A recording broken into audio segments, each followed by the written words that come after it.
First of all, thank you very much for the invitation. And today we're going to talk about uh, I go to share the research and field experience around a very specific and often underestimate threat to rogue master device in the ICS environment. Basically, the idea is talk about rogue master in the shadow, deep dive into the detection strategies. Here's the agenda about what we are jumping today. And the expectation for this presentation, in the end of this presentation, you will be able to understand what is the master device, what is the rogue master device, and the mindset thinking how to protect the critical infrastructure against the rogue master techniques. The challenge about how the lifetime of the rogue master detect and how you can face the challenge and achieve the safe environment with these detections. So about me, I have a 38 years old, and I'm raised and born in Brazil, São Paulo. I am a typical nerd. My background it's around 18 years in the cybersecurity and around 3 years in ICS environments. I'm graduating analysis, system analysis, postgraduating in cybersecurity, computer forensics, cyber threat intelligence, more recently, and the 62443 cybersecurity fundamental specialist. So, how did this topic emerge, and how does it matter? First of all, this topic emerged when I create some detections, doing some research, and when we implement several regions around the globe. I observed that some interesting about this increased detection around some countries. Some countries start to interesting to implement this detection, and also during that time, I try to research more about that, and I noticed that I saw many talks about OT cybersecurity, and nobody mentioned about quite a bit better about Rogue Master device, specific about details and so on. And then that was my motivation about going deep about the Rogue Master detections and so on. Okay, so for start about that, the first thing that you need to have in our mind is understand the industry about cybersecurity. And in the beginning, for example, the industry 1.0, we didn't have security. When you move forward in industry 2.0, also we had the electrician, but we didn't see yet. But when the industry moved for the 3.0, we start seeing some industrial connecting the network, and then we can see that it's important to have the security for that. And then why is important? So if you see in the down square, we can see the industry growing up, and also we can see the threats growing up in the same level. And then the most problems that you can have in our environment is regarding the take care about operational continuity. Usually the cyber attack on these systems can cause a large scale of disruption, and usually the legacy systems they are building for decades, they are designed for decades, and then we need to have a mindset to how we can protect those systems without pets, for example, or knowing that the window maintenance will be uh, after some years or after some months, for example. If you're moving forward, for example, we can see one attack that happening and was assumed by the Grążewski Darandi and a cyber threat group, and basically they move the boiler, the steel boiler, and then we can see that the factory start the problem about this steel boiler. And what is the problem here is the main proposal for this slide is we need to have in our mindset when we protect some environments is the threat actors can be a script kid or can be patrocinated by a government, and then depends of what kind of tools do you have inside of our environment, will not be detected, will not be covered, and then you need to have in your mind depends of what kind of business you protect. Your tools will not cover, will not detect, and then depends of what kind of ICS environment you need to protect also, and then it's very important to have in your mind. And then when you jump into the next slide, we started to talk about master device. To understand the whole master device, we need to first understand what is master device. Basically, master device, it's a device positioned in our network to send or collect information in our slave devices that can be our connecting pipe and register sensors, and then we can collect or send instructions for them, and then we can understand information about pressure flows, and the PLCs will be over there bringing information about measures, metrics, and so on. In this structure, if you look into the deep, we're gonna see, for example, a master device can be a computer or a physical device, and he start sending commands reading or write towards the slave device, and those slave device we are connected with the field device. When you talk about field device, we are talking about, for example, water pumps, thermostats, elevators, centrifuges. And then usually in our daily basis, for example, it's common inside of our environment change the pressure. For example, if you're talking about a boiler, for example, a tank, it's common change pressure, for example, increase or decrease for the you need to increase or decrease the production, and then make sense change the pressure, for example, or we need to perform some maintenance reasons or different types of productions we need to produce, and then that's why the reason we need to perform some different actions inside of our environments. Usually, we need to be aligned with the strategic decisions.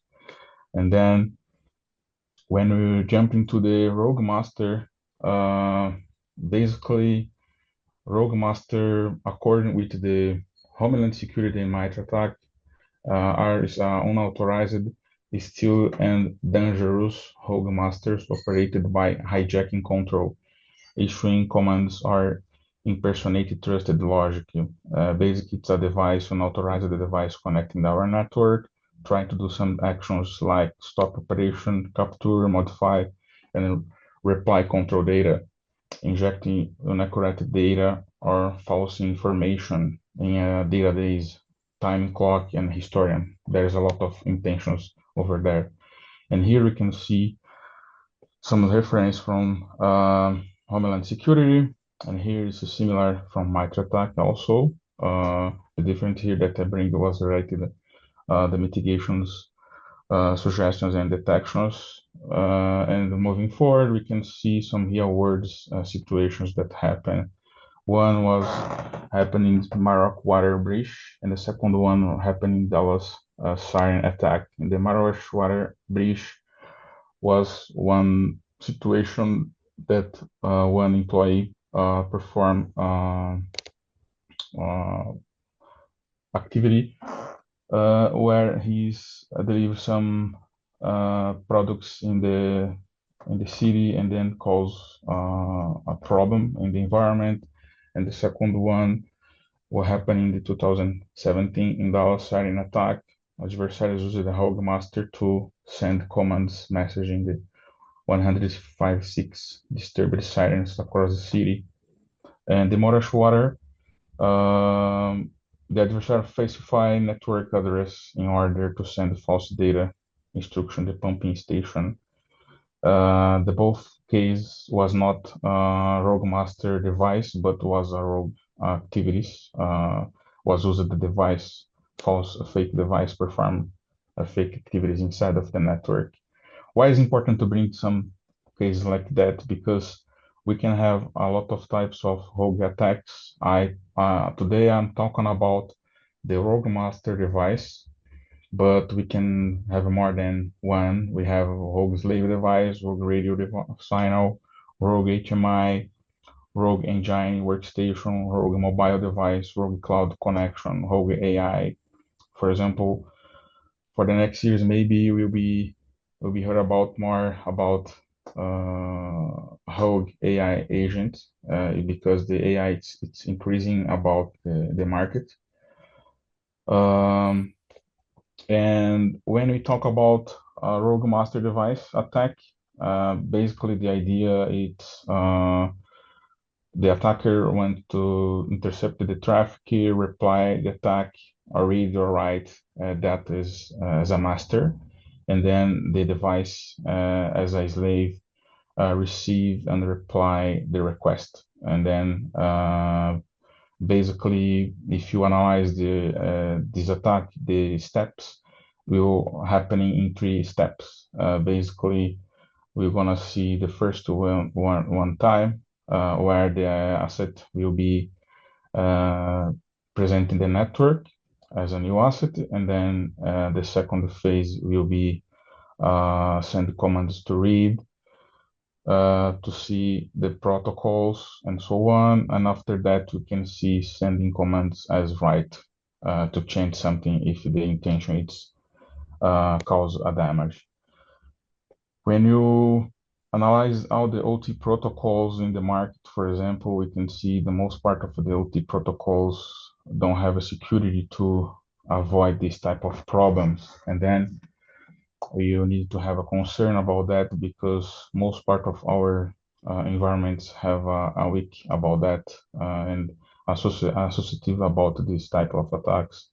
And then one approach that you can have in our mind is think about passive detection approach.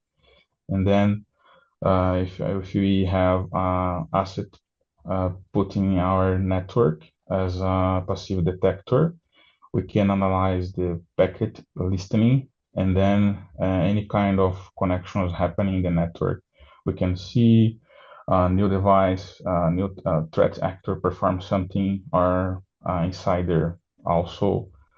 We can use the same approach with considering other types of tools such as the GHCP, firewall, NAC, IPS, or as I told, passive detection. The problem here is when we thinking about the maturity level of rogue master device threat detection, you need to have in our mind.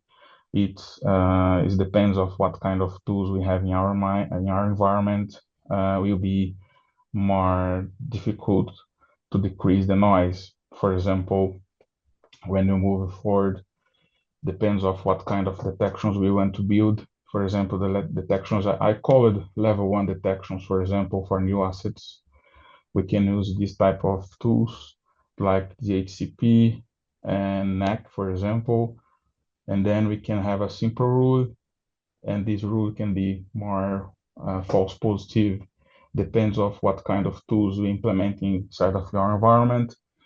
You can be more efficient about detections and understand what are happening in your environment. For example, unauthorized IPs inside of your environment, or some assets send commands, reading commands or writing commands, or even in the end of the day, cross our database to check some threat intelligence database to understand some threat actors cross our business there, our business segmentation. For example, if we belong for the mining companies or aluminum companies, for example, what kind of threat actors have this attack for these environments? What is the main types of techniques that they use, for example? It's only a suggestion. And how we can implement these detections? I split two suggestions here. One is regarding the requirements. The second one is implement process. The first one is when we talk about requirements. I would like to say to have in your mind technical requirements, understand what kind of tools you want to use, passive traffic visibility, protocol, the coding that you need to do, because depends of the protocols that you have, you need to implement those rules here for each kind of protocol. For example, if we are talking about clarity, we are talking about Nozomi, for example, if you want to have these two in your environment, you need to write those rules inside of those tools, setting those types of protocols. It's important to you have the asset inventory updated, the timestamp synchronized, and log telemetry running also. And you need to have a context, the baseline, who it's allowed perform activities, what is the assets your crowd should mapped also, and define the procedures. If it's something happening, who ring the bell or who needs to do what, and then when you implement the strategy, the process, you need to understand if you're gonna following the signature based, behavior based, anomaly based, the technology like I told, the deploy passive monitor point. Uh, Depends, you can put some thresholds in your rule. It will be important to turn and validation the rule to reduce the false positive, and there are some tips here to reduce also the false positive during the implementation process. So we don't have too much time today, but that was for my points for today. For conclusion, this presentation, the cybersecurity in OT team is different. We have to involve the engineering team, often make them our first, make them understand that we are here to help them. Hulk master device detection is doable. You just need to structure cybersecurity OT is about process and align first before jumping into the action. Unlike the more tool-driven approach we often see in IT. And for acknowledgement today, my presentation today would not possible without years to prior to work share with cybersecurity enterprise and OT community. And here there are some contributes like the Institute of Cybersecurity Technology, the Critical Effect DC here, conference organization, the ICS Village organization, the SANS NIST, CISA Homeland Security, Norsk, everybody that helped me to be here today. I would like to say thank you very much